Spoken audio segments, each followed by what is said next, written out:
कुशीनगर जिले के विशुनपुरा विकास खंड के पुरनाहा मिश्र गांव निवासी स्वर्गीय उमेश मिश्रा के पुत्र ब्रिज रसिक चंदन दास जी महाराज महज 19 वर्ष की आयु में ही सनातन की धार्मिक शिक्षा दीक्षा प्राप्त कर सनातन धर्म अनुयायियों को भागवत कथा और राम कथा के माध्यम से सनातन संस्कारों और संस्कृति को सनातन धर्म परंपराओं के अनुसार लोगों को अवगत करा रहे हैं। श्री चंदन दास जी महाराज ने बातचीत के दौरान सनातन का प्रसार और व्यवहार प्रत्येक व्यक्ति तक पहुंचाना उनका ध्येय है। आपको बताते चले कि श्री चंदन दास जी महाराज अपने परिवार के इकलौते वारिस है।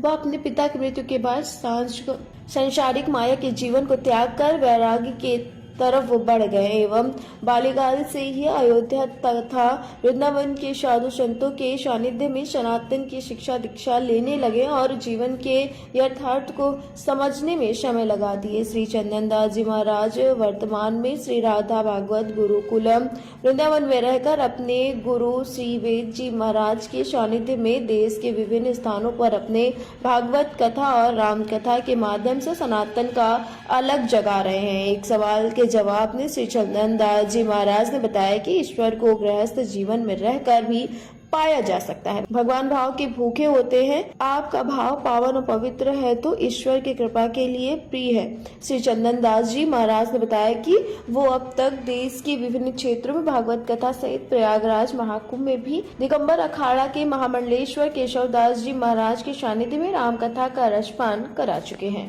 हम बोलेंगे, मेरा यही मन था और मेरा पिताजी का भी यही मन था।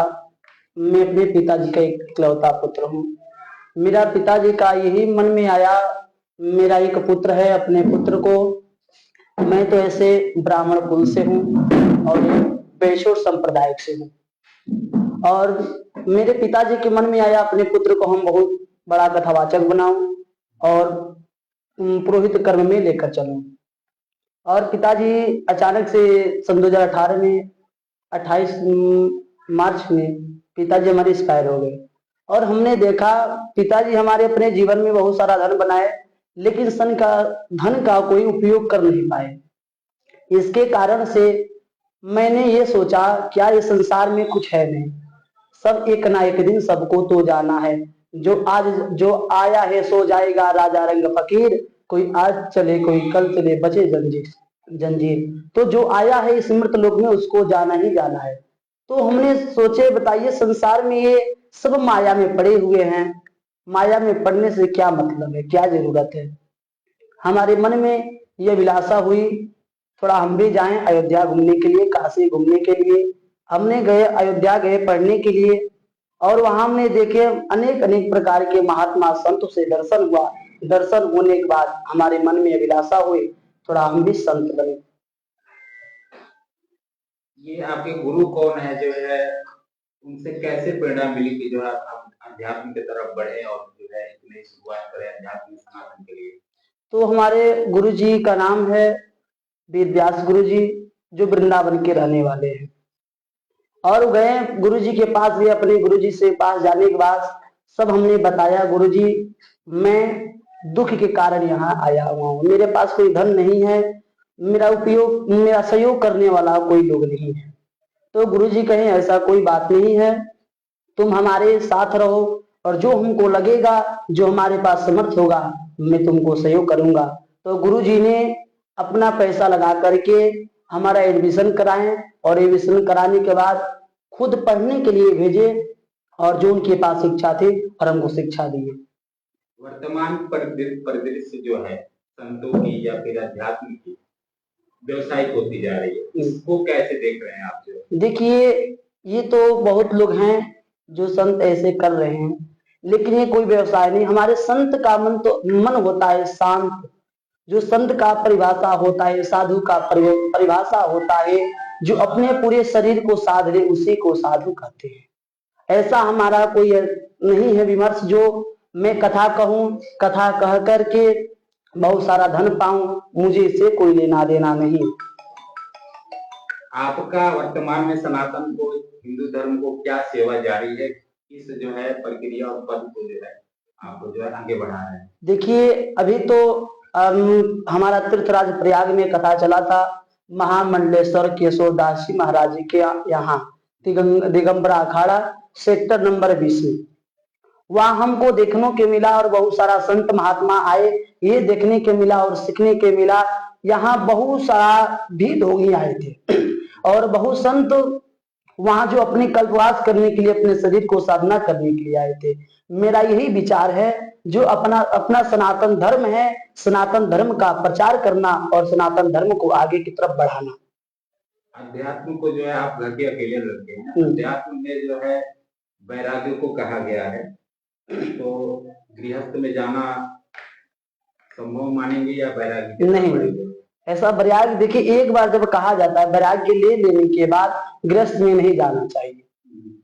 ऐसा नहीं है गृहस्थ में रह के भगवान का भजन नहीं कर सकते, भगवान का कीर्तन नहीं कर सकते, उसमें भी कर सकते हैं और वैराग्य में भी कर सकते हैं। लेकिन वैराग्य का मतलब होता यही होता है, वैराग्य का मतलब घर द्वार को त्याग देना।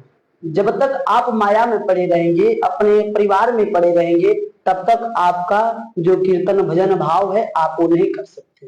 गृहस्थ लोग कैसे जो है भजन भाव करें, कैसे जो है ईश्वर तत्व को प्राप्त करें? देखिए, भगवान ये नहीं कहते हैं तुम वैराग्य बन के ही भजन करो, कीर्तन करो।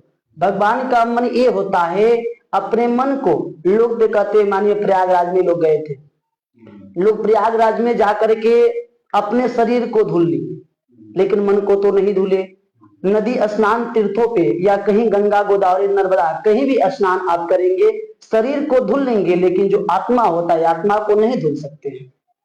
उसी प्रकार भगवान कहते हैं गृहस्थ में भी रहो, लेकिन एक समय होता है कार्य करने का और एक समय होता है भजन करने का। तुम दिन भर अपना कार्य करो, लेकिन शाम को सोने के टाइम जब भी तुमको समय मिले, सोते समय, जगते समय, चलते समय भगवान का नाम का स्मरण लेना चाहिए, भगवान का नाम जपना चाहिए। क्षेत्र और समाज में जो है आध्यात्मिक विकास के लिए, खासतौर से जिस क्षेत्र में है आप, उसके लिए क्या विचार है, आगे क्या सोच आपने? हमारा यही सोच है, आगे चल करके मैं एक बहुत बड़ा कथावाचक बनूं और अपने सनातन धर्म के आगे बढ़ाऊं और सनातन धर्म का प्रचारक हूं। सनातन धर्म और अपने क्षेत्रवासियों को क्या संदेश देना चाहेंगे? मैं यही संदेश देना चाहूंगा सभी सनातन धर्म को। देखिए, ये सनातन धर्म आज से नहीं, आज से चली आ रही है। सनातन सनातन धर्म के आगे बढ़ाने के लिए हम ही लोग हैं। जब हम सनातन धर्म को आगे बढ़ाएंगे तभी सनातन धर्म आगे बढ़ सकता है, अन्यथा आगे नहीं बढ़ सकता है। सबको हम यही संदेश करेंगे, पहले अपने भजन भाव कीर्तन करें और भगवान का नाम का आश्रय लेके सनातन धर्म को आगे बढ़ाएं। मेरा नाम ब्रज रसिक श्री चंदन दास जी महाराज है। मैं वृंदावन से हूँ, कैलाश नगर सेक्टर नंबर 3 से।